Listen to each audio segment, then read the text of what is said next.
Hi, and welcome. I'm Z. And I'm Keith. And we're going to tell you about the movie that we just watched. But first, a little bit of a heads up. Some of the movies we watch deal with heavy subject matters. In order to talk about these emotionally delicate things and the heavy subject matters that we sometimes cover, we add humor and crude language to add some levity and to process our own trauma. If that doesn't feel fun or safe for you, we completely understand. Please take care of yourself first and foremost. And we spoil the end of pretty much every movie that we watch. Now you know. On with the show.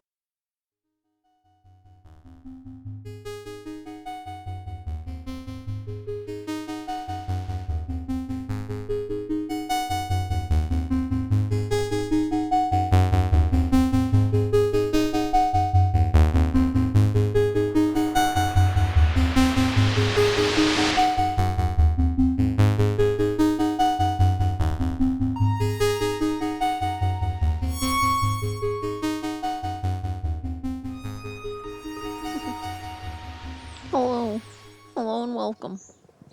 No more fucking Adam. Abba. I almost said Adam. Your throat. It was like... Racist.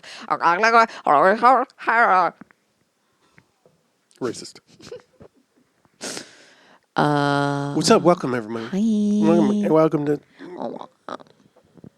Interesting enough, I woke up yesterday and I looked at Instagram and it said that the post that I'd made for the newest episode, which at the time of yesterday was the Silence of the Lambs episode, it was like 26 people liked this. And I was like, holy shit. And I went to Instagram and looked and it was like one person like this. And I was like when I looked at my Instagram, the Instagram I was on, it said 26 people liked this.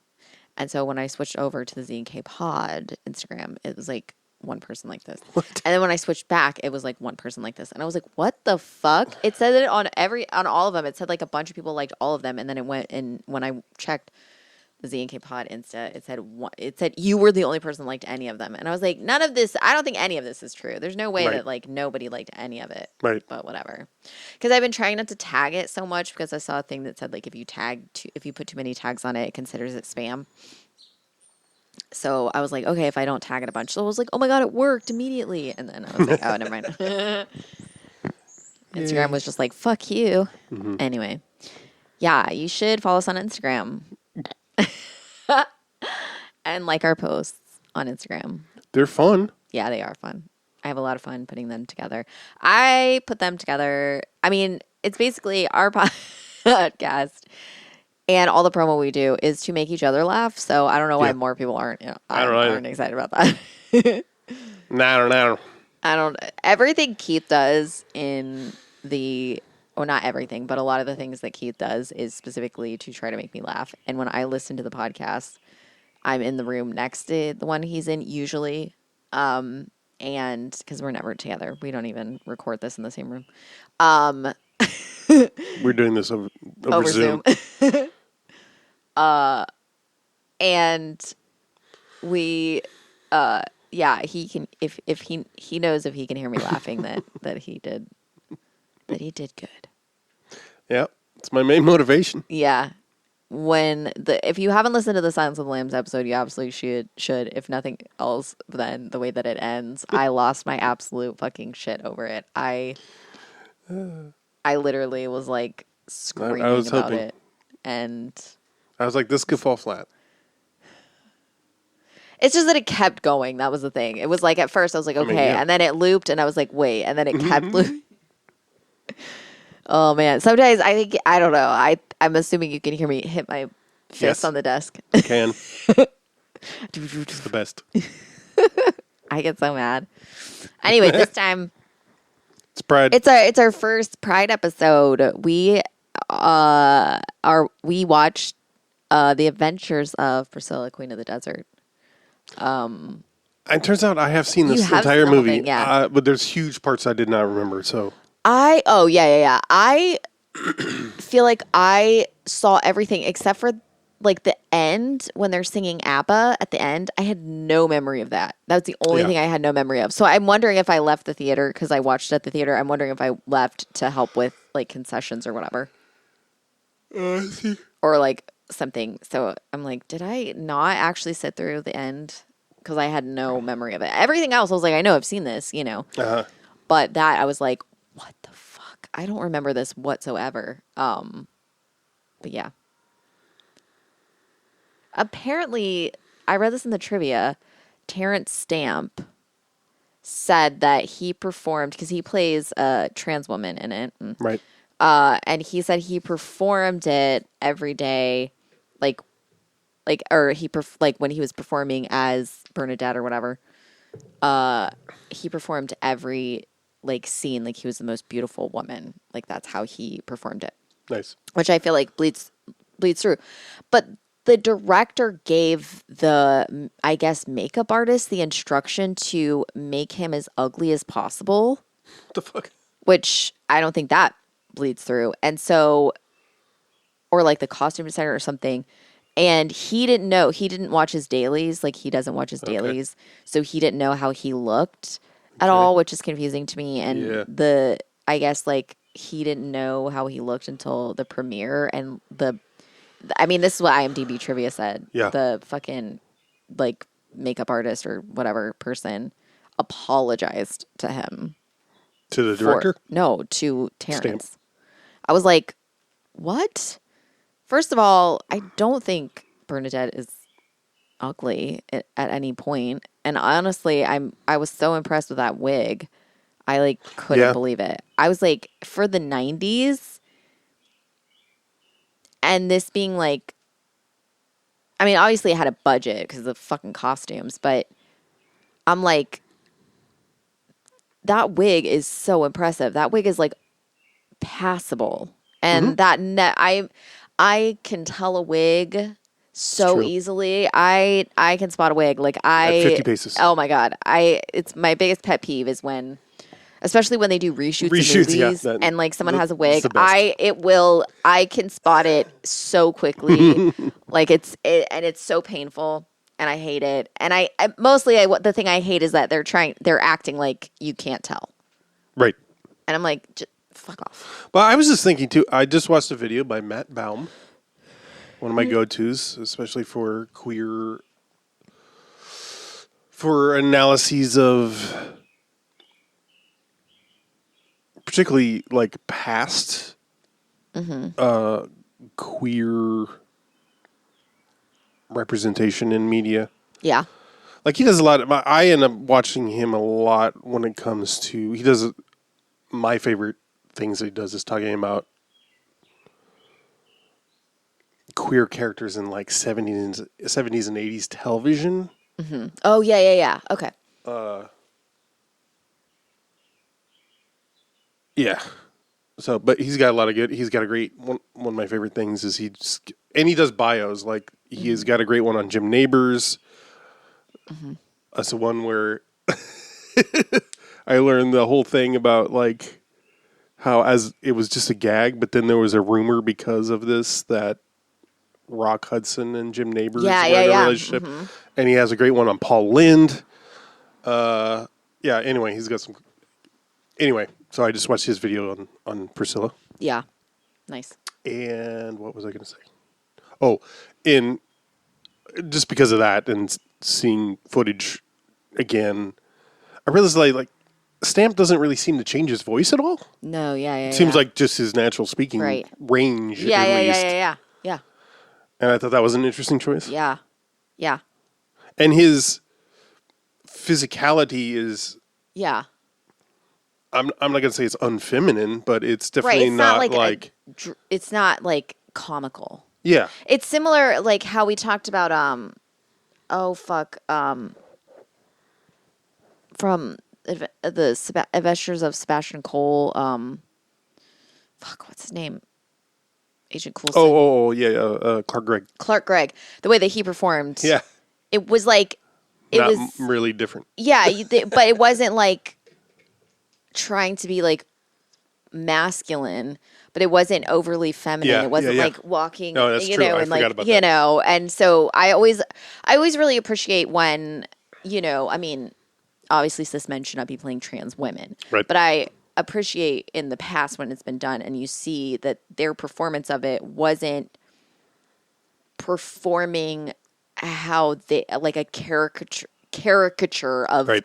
of the idea of what feminine is. Right, and It's like especially in just- contrast yeah. to like the other two, Yeah, who exactly. Who essentially do that. yeah, Adam Yeah. slash Felicia Yeah. is definitely I would say the most outward, sort of Yeah. stereotypical flamboyant gay Yeah, in that yeah, way. yeah. And there's similar dynamics in Tu Wong Fu, where Yeah. Swayze's character, I forget her name, but like, Adam's apple. yeah, is much more the, you Right. know, and I think a little bit is supposed to be age, Yeah, for sure. you know, which I feel like tracks, Yeah.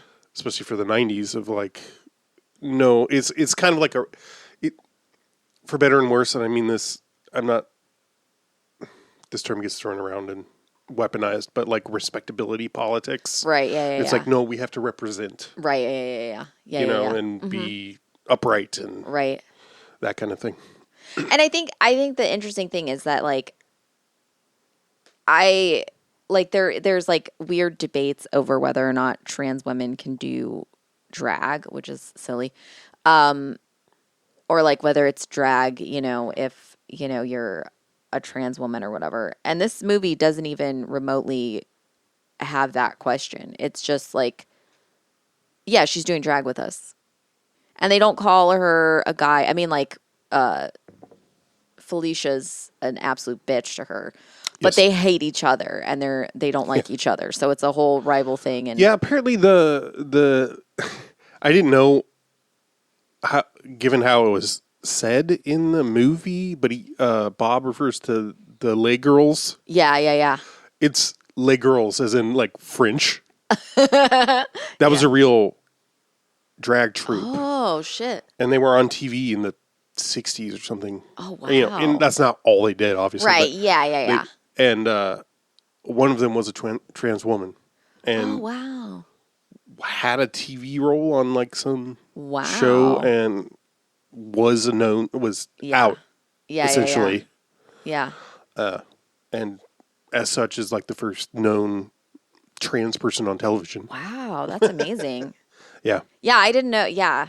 But yeah, I like that there's no question about it. It's not Right. like, well, it's easier for you, or like, oh, you're cheating, or there's not Right. even remotely. They're just like, we're doing a like drag show. I was not even aware. Mm-hmm. Like, and this is a comment on how the film handles it, not Right. Yeah. presentation. Right. Or, you know, like the character's gender presentation is what Right. I mean by presentation. Until they break down, and, you know, this is the scene where Tick is eating Fruit Loops Yeah. and Bernadette has a bowl of pills.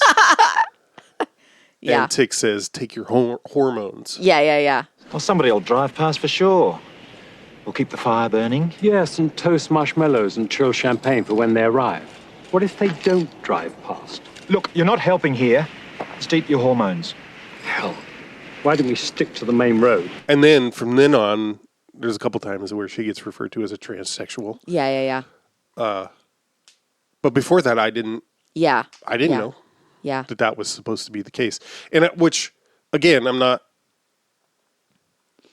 That normalizes it in a way Right. that Yeah. I like. And I like kind of the joke of that, like of like how like it's not, you don't just like wake up and suddenly you're a woman or something like that, or like you don't just put on a dress and you're a woman, which if you wear a dress and you identify, that's fine.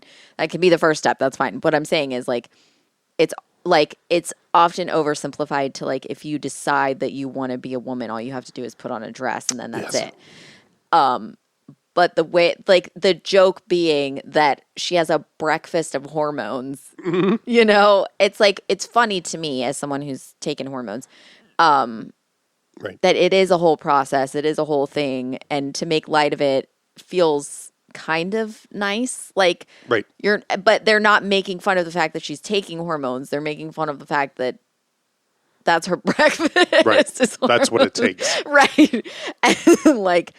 And so like making, sort of the joke being like, it's a lot of work, Right. I guess. Or like the joke being like, it's, a bowl of pills is her breakfast. At first I didn't get it. I thought this was like, like whatever you call it, like Russian roulette or whatever, where you just like have a bowl of pills and you just pick one and decide how.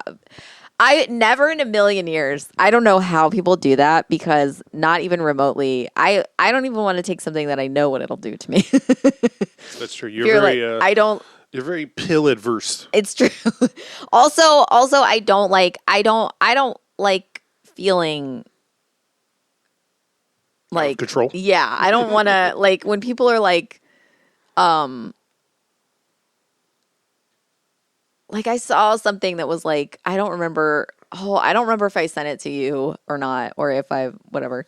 But it was like a thing that was like you shouldn't take acid. They were like don't take acid. They're like I'm going to show you what it's like. And then it was like a garden hose and it was just like moving around and they're like, "Oh God, everything is," they're like, "It's moving. What's it doing? Oh no, is it supposed to do that?" They're like, "Okay, that's what being on acid is like." They're like, everything is acting weird. They're like, "It's horrible. Don't do it." And I was like, "Thank you." Because people be like, "You should just try acid." And I'm like, I shouldn't. Yeah. You can. I shouldn't. I can't have my reality questioned because that's not going to help me. That's going to send me into psychosis. I don't know if you know much, but it can help people. It can also make people worse. So that 50-50 is not like, that's okay. It can help people with. You're both right. Yeah, it can help people with depression. It can. It can send Helen Hunt out a window in a Helen Hunt. Yeah. Helen Hunt? Yeah. What are you referencing? After school special she was in. Oh. She ran out through a window. Angel dust? The best. My brother got it home from college. They ripped off a veterinarian. A motion picture that chronicles the abusive and dangerous effects of teenage drug use. Starring Diana Scarwood, Doug McKeon, Helen Hunt, and Sam Bottoms. Desperate Lives. Is it Art Carney or whatever, his daughter? She is? No, that's it. Also, that actually happened. Yeah, yeah, that's right. Maybe it's not Art Carney, but whatever. I always reference this. That's right. I do. You do. Well, no, I wouldn't say always. Because my mom read me his like autobiography, so I knew all about. Yeah, I don't know. I don't either. For school, I think. Fuck the classics. Let's read that. Homeschooling. It's what's I had. Anyway, this movie. Hang on, I want to read this trivia because it's so well written. I love IMDb trivia. It's so knowledgeable in all the things that it says. We should actually get a sponsorship. From IMDb, it's true. We should. From IMDb trivia. Specifically. The American film To Wong Foo, Thanks for Everything, Julie Newmar, which was released over a year later, has a very similar plot, which led to accusations that it was just a blatant ripoff of Priscilla, Queen of the Desert. Trivia. Zing. And also, it's like, it's not, actually. There are more blatant ripoffs in film history. Right. I'm like, I mean, yes, it's... Also, that's too close together. Yeah. For them to... Right. Well, I don't know. Little Witches came out like... Yeah, half 2 seconds after The Craft, and that was on purpose. Well, it was also... Right, but it was also... had the production value as right. though yeah, right. That was made in 2 weeks. Yeah. I will say this. I think something... So, the thing I like about To Wong Foo... I mean, it's kind of an insult to both films. I mean, of course, they have some very similar superficial things. There's not a whole lot of movies about 3 drag queens on a road trip. Right, exactly. Right. So, touche. I think the DS9 and Babylon 6 have a lot in common, superficially. my dad always liked to say DS6 because he thought it was fun. He thought it was Dad always liked to say DSL. No, he didn't.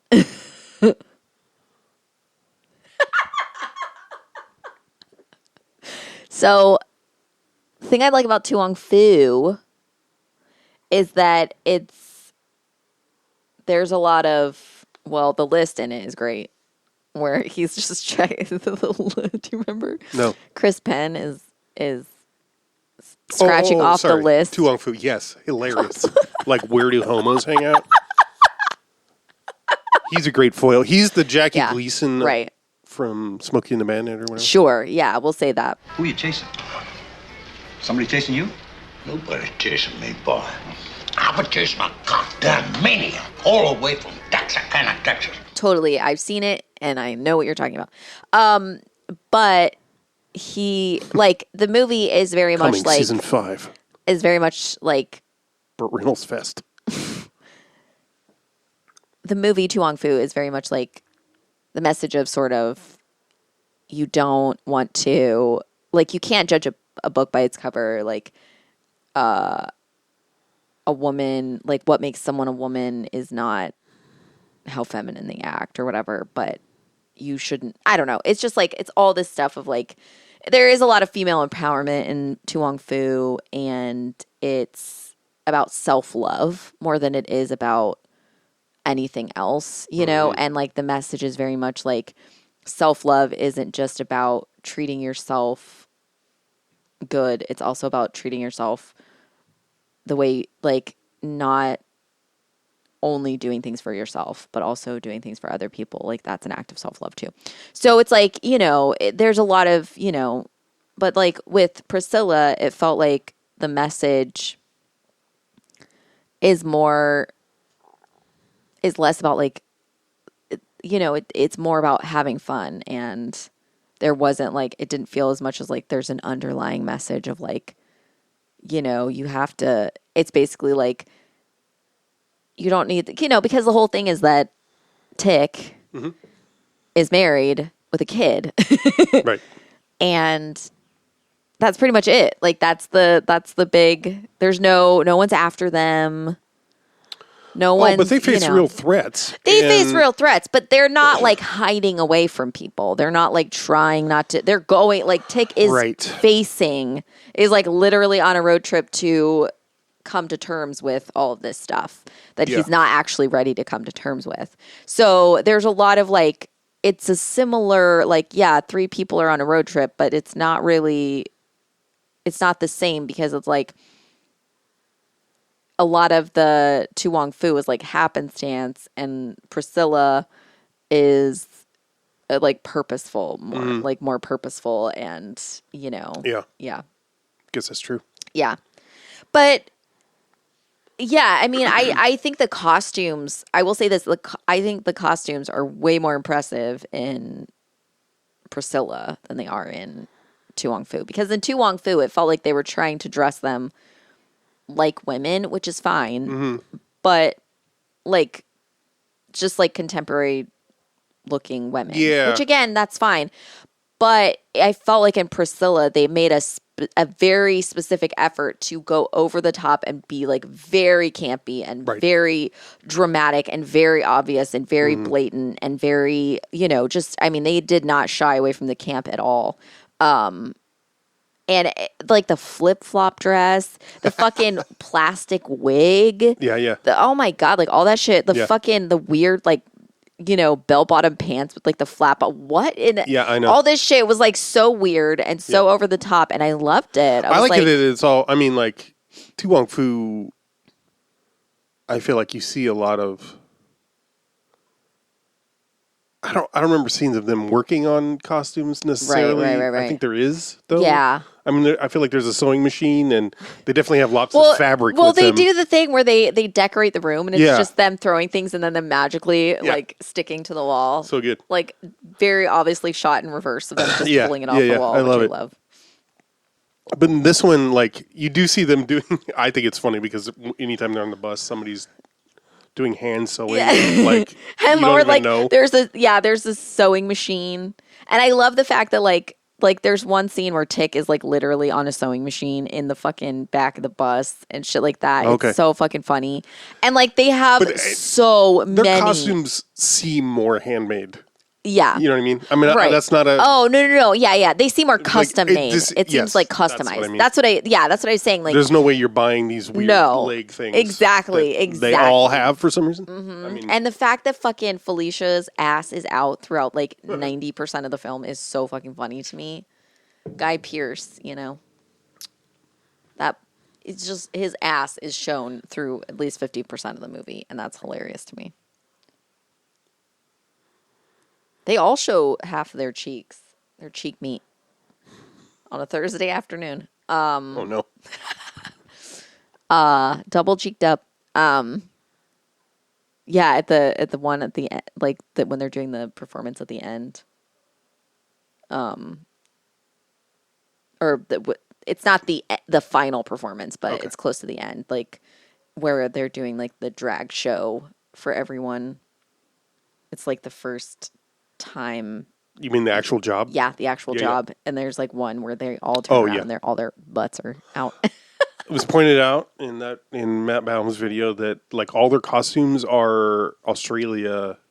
So you get the Sydney Opera House thing, the emus. Okay. The first thing they do is apparently meant to mimic a native flower. Okay. And then the lizards are. Yeah. Wow. Okay. Yeah. It was. It's like a really. I guess it like won an Oscar or an Academy Award for like best costume design, and it's like the only movie that is not a period piece to have won ever a costume design. Yeah. Wow. I guess. I mean, that's what the trivia on IMDb said. So okay.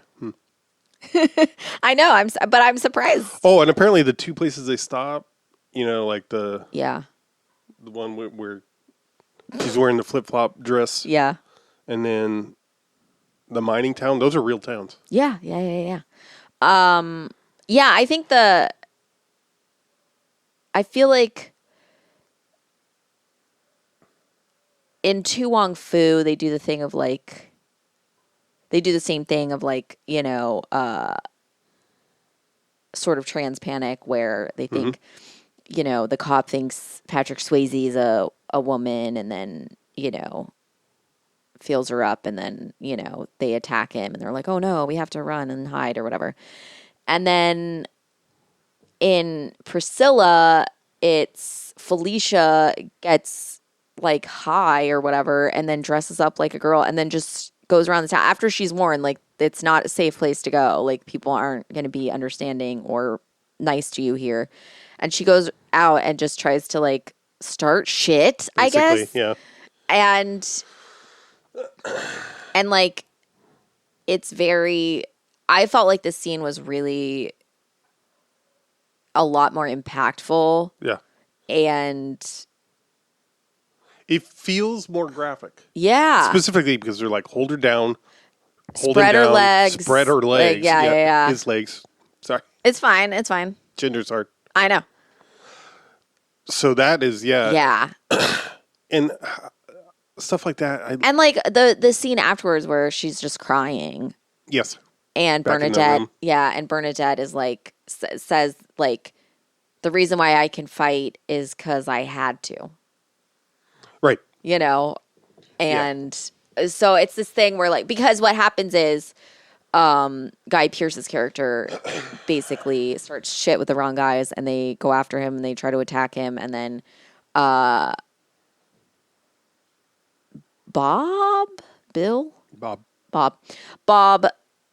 it's Bob's friends that Felicia. It's unclear to me. Maybe this is referenced because apparently I did miss a couple things, but like he seems to know these guys. Yeah, he says that. Yeah, when he arrives town, they're like, they're like, we're gonna go here, and he's like, oh, I'm gonna meet up with the guys over at this place. Right, but unclear how he knows them. or why? Because he said, I think he like had been there before. He like lived. I don't know.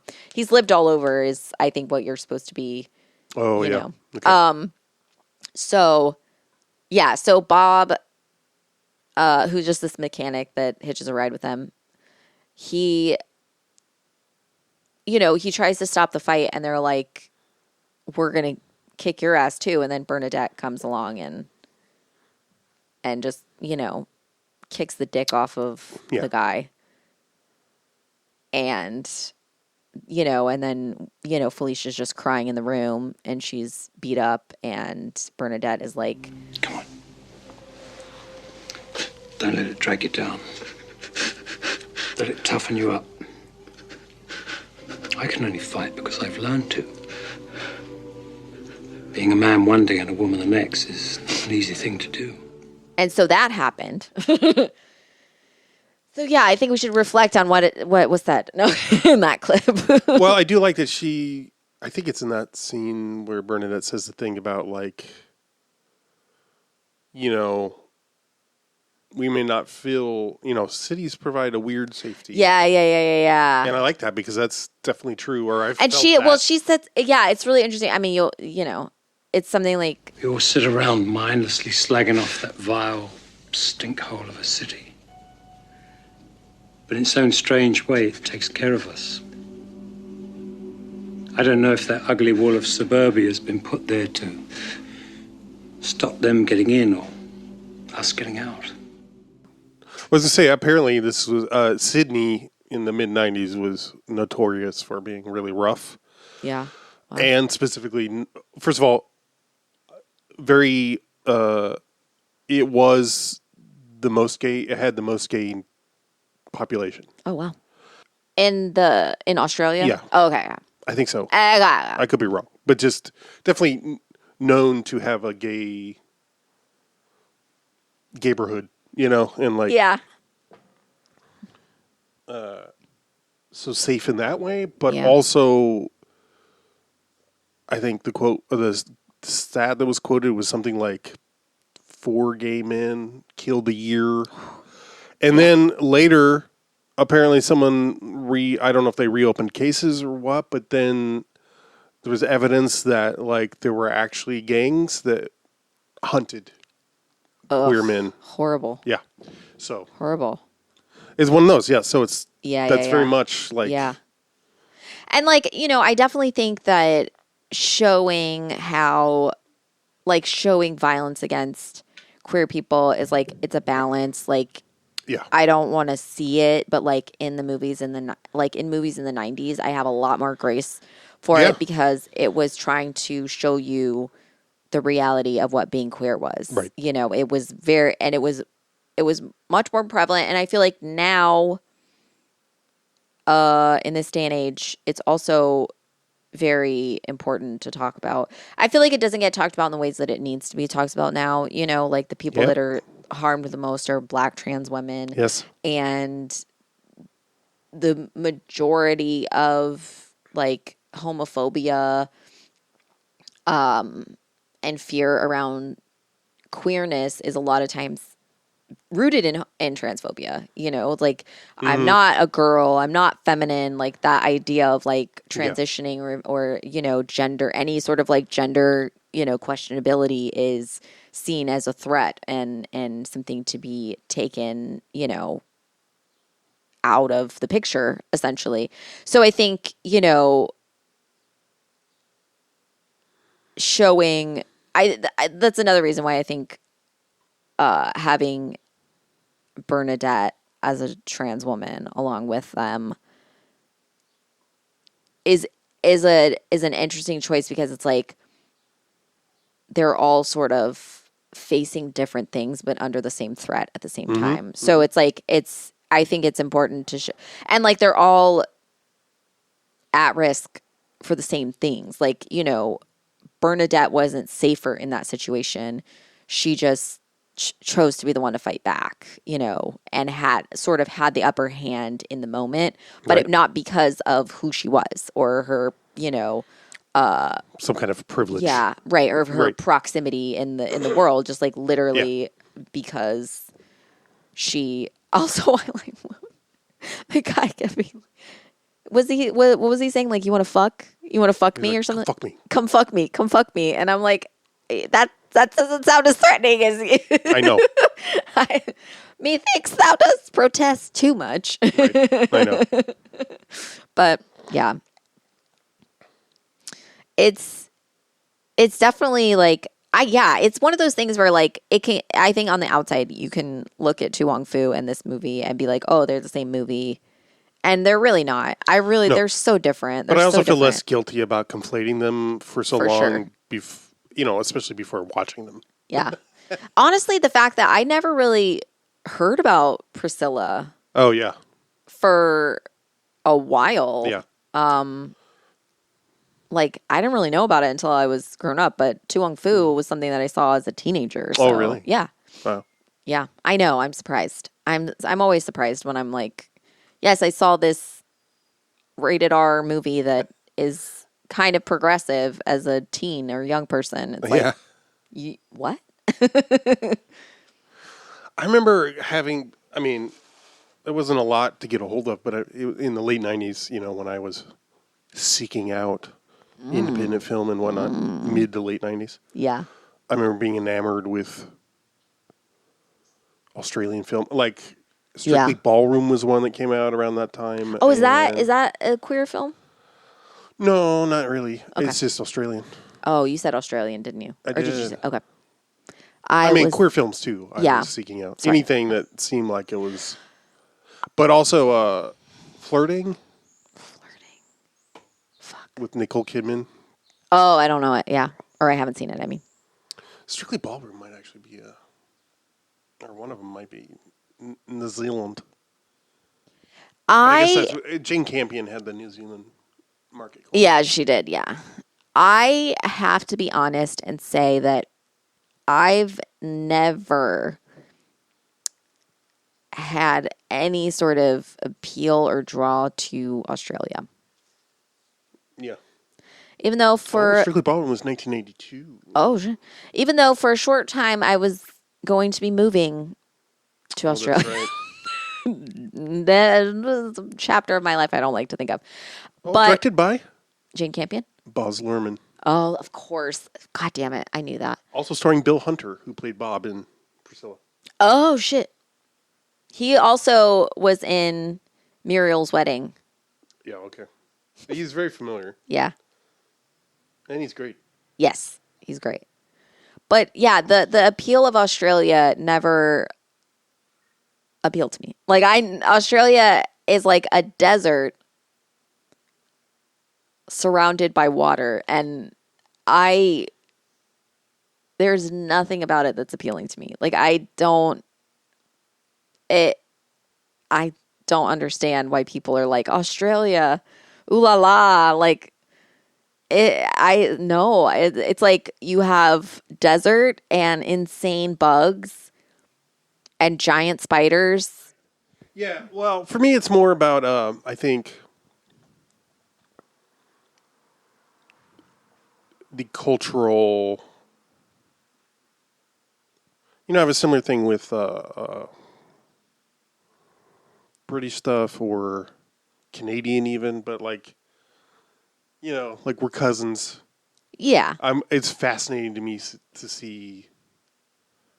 Australia is the most exotic just because it's the furthest, and yeah.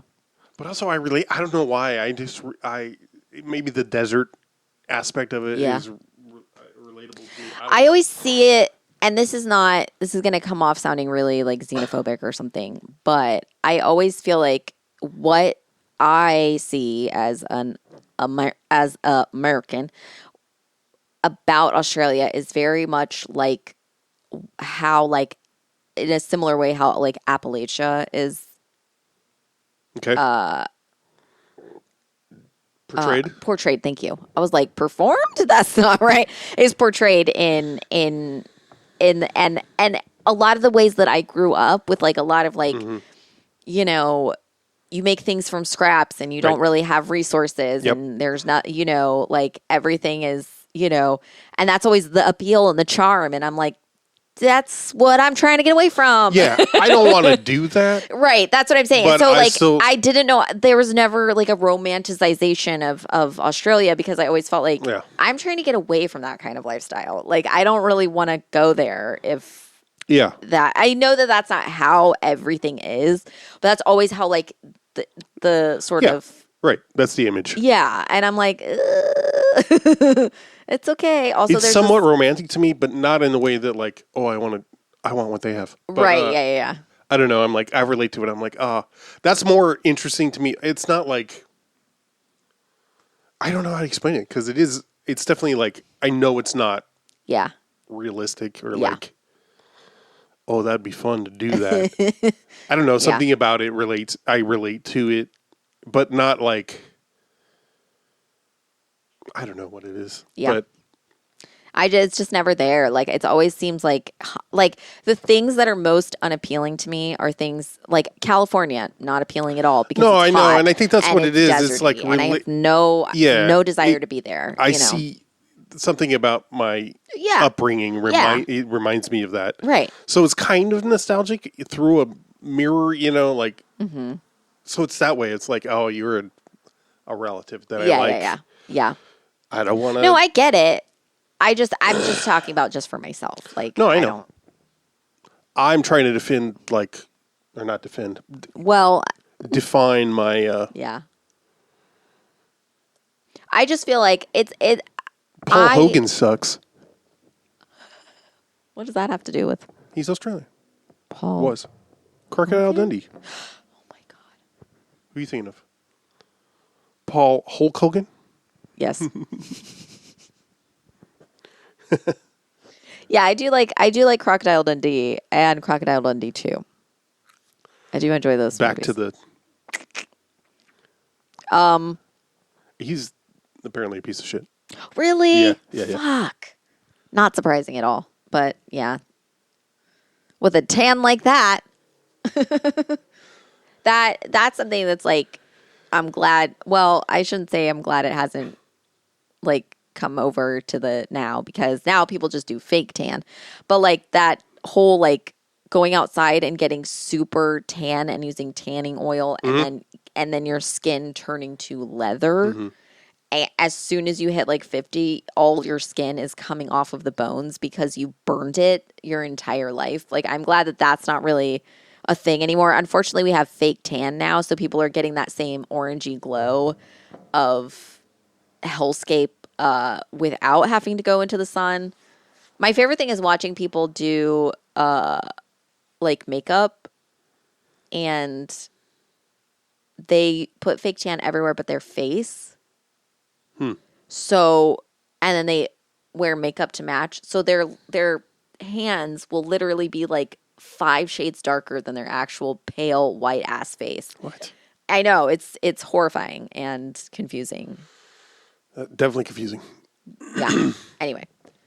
Well, so you want to talk about some some race dynamics in this movie? Oh my God. I feel mixed. I don't know, being not from the continent and I know, also I don't know being how- white. yeah.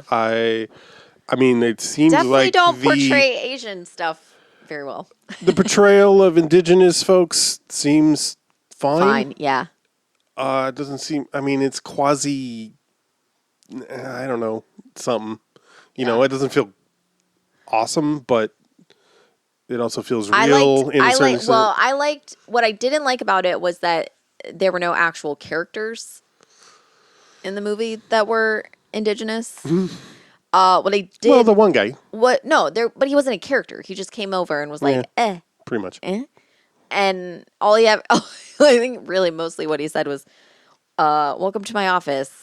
Sit down," or something like that. Whatever he said, which was like barely audible. And then he's the one dancing with him, right? Yeah, I think so. That was fun. That was I liked awesome. that. I loved that part.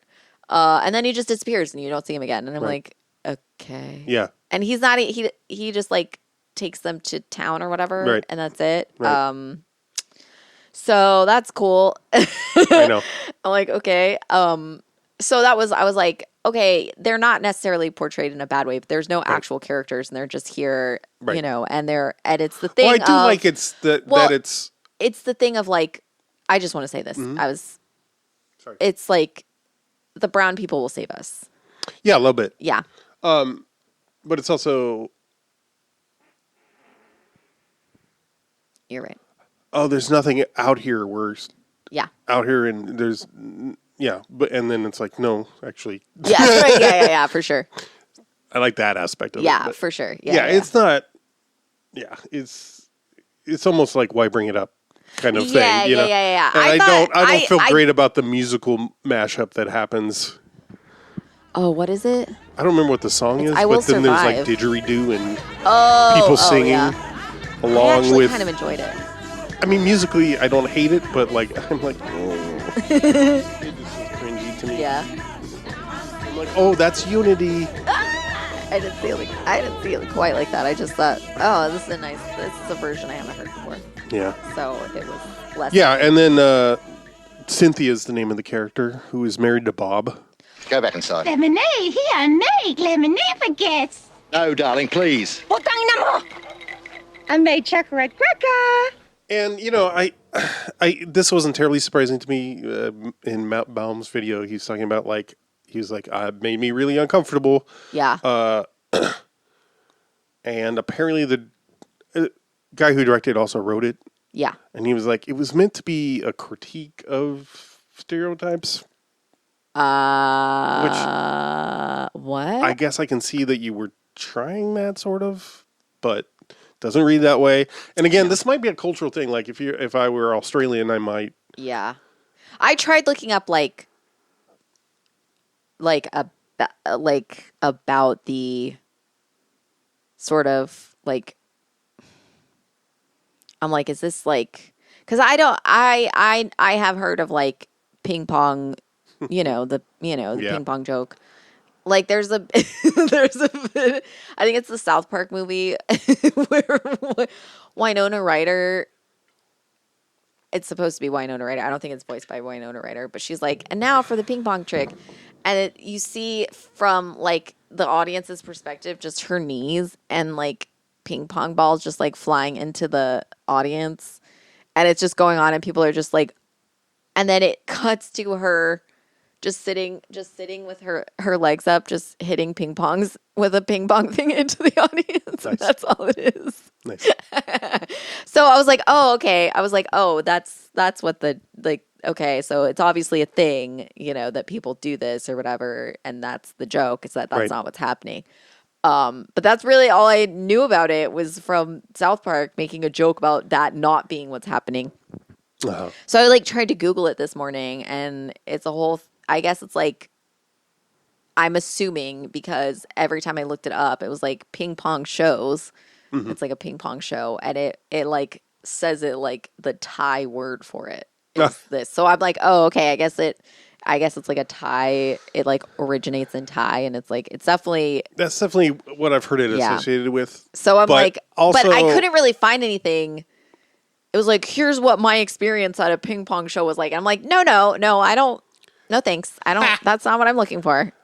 Also, I believe there's one that's like peeling a banana or like squeezing out a banana out of its peel. But anyway, her ethnicity is not made explicit. Yeah. Like you have this flashback scene of him waking up and there's like a painting with like Asian boats. Yeah. Given that her name is Julia Cortez is the actor's name, I assume she's Filipino, and Matt Baum's, or I wondered, and then Matt Baum's video, he says, I didn't feel great about this, but then I reached out to some Filipino folks. Yeah. And asked their opinion, and they were like, yeah, of course it's problematic, but again, like it's one of those things that's visibility, so, and she's headstrong. Yeah. She's the movie does not the characters in the movie don't treat her well, right? Pretty dehumanizing. Yeah. but she leaves on her Right. own. I was going to say, but and- she's like, fuck this. I don't like it. Yeah. And apparently it is reflective of somewhat of a cultural phenomenon in Australia Okay. where Australian men abroad would get Yeah. married to, I don't know if specifically in the Philippines, but Yeah. and then they would come home with them and Yeah. find that their life was not what they thought Right. it was. Yeah. So that's kind I of mean, how it I think that's happens. true of a lot of. I mean, in the U.S., of course. Yeah. Oh, yeah. Well, I mean, that's just marriage in general. People will be like, my life will be better when I add another person to the mix. Yes. It's like that. When people get married and haven't lived together before they get married and decide to get married and move in together like after their wedding day, y'all are crazy. Y'all are. You should live together for at least 3 years before you decide if you even want to stay. No, I don't. And I mean, no, I don't.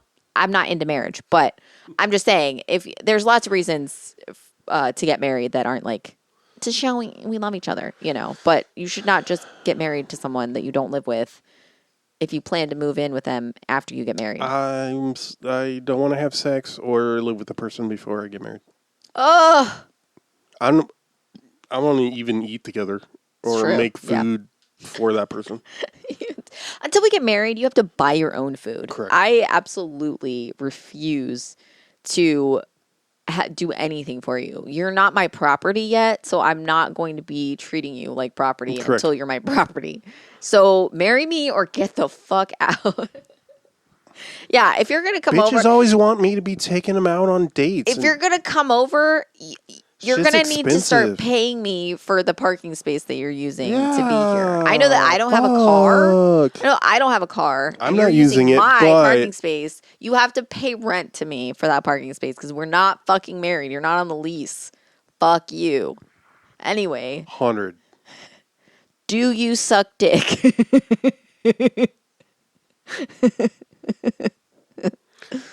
Funny. What? I think a complaint or a struggle I had with the film is why they're so shady to each other just from the get-go. Like, I would have liked at least one scene about, like, why Bernadette doesn't like Felicia. You know, like, I wouldn't like Felicia either. Right. I'm sure being on a bus with any two people, I would hate their guts after For sure. 4 hours, Yep. much less Yep. 2 weeks. Yep. But, you know, it's like them locking her out I know. the first night they camp or whatever. I'm like, why? That's unnecessary. I know. I And like I can extrapolate, you know, given Yeah. personalities, but there's no scene to establish it.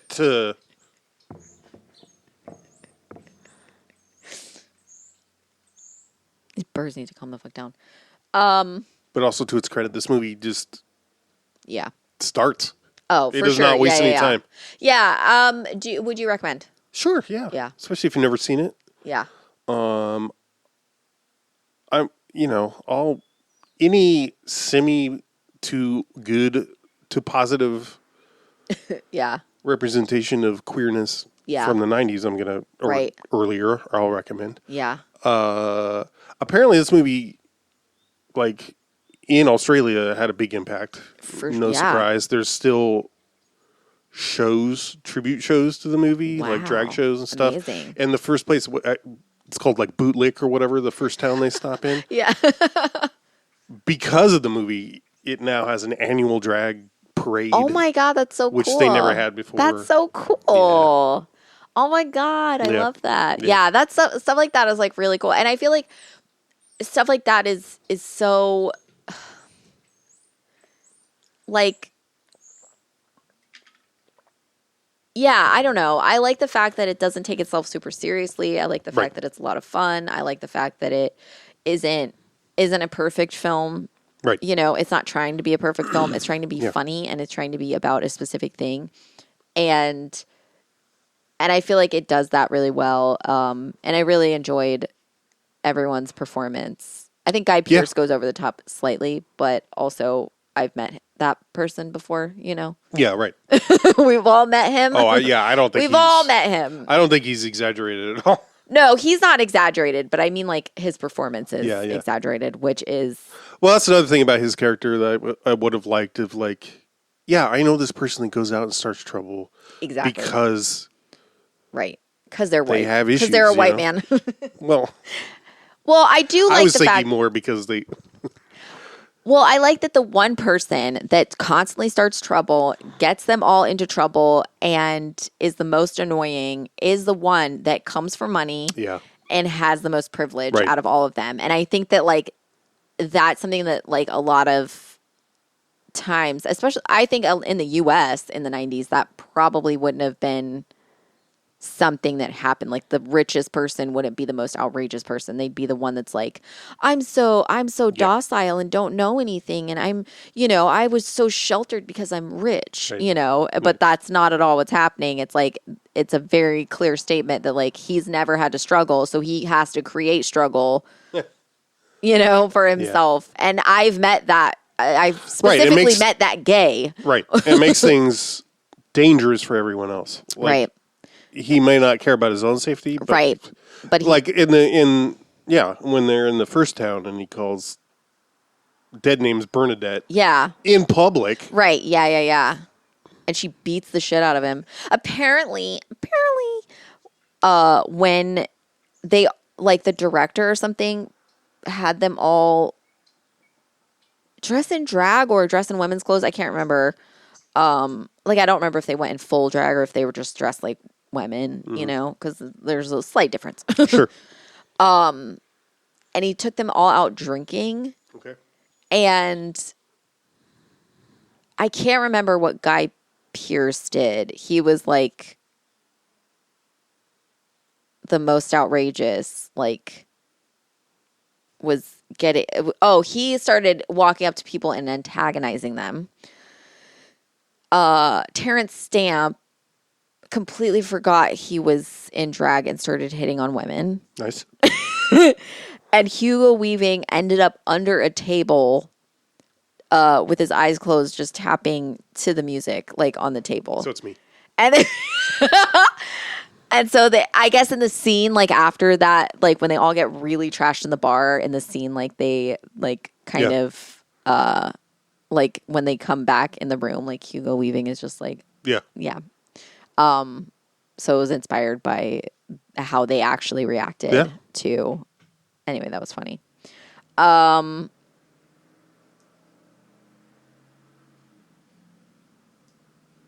What? I'm just annoyed by the truck sounds, and I'm trying to. I was gonna say something, or I feel like I was gonna say something, and I forget what it was. Yeah, I would definitely recommend. I definitely would recommend this movie. I think it's fun. I think it takes itself seriously in places that it should. I think it doesn't. I think it's really, and I really like the way that it talks about sort of like sexuality a little bit. Yeah. When like Tick is so scared that his kid is going to find out that he's a gay drag queen, and he's like, oh my God, he could never know, which is really kind of sweet because the kid's just like, yeah, I know. Yeah, whatever. And he's like, do you have a boyfriend? And he's like, no. And he's like, why not? You know, and he's just like, and when he's talking to Felicia, the kid, and he's like, does he have a boyfriend at the moment? And he says, Mom had a girlfriend. Oh, yeah. She got tired of her. Yeah, or whatever. Like and it's like, I love that it's just like, it's very, very blatantly showing that, like, something that it's like something that you see in every new generation is like the things that you had to worry about are not the things that these kids are having to worry about. Like, this kid has queer parents, so he's not going to be in that same situation of like fear and questionability, like, oh, what am I, can I tell people? He's like not going to care. Olivia Benson's kid is bi.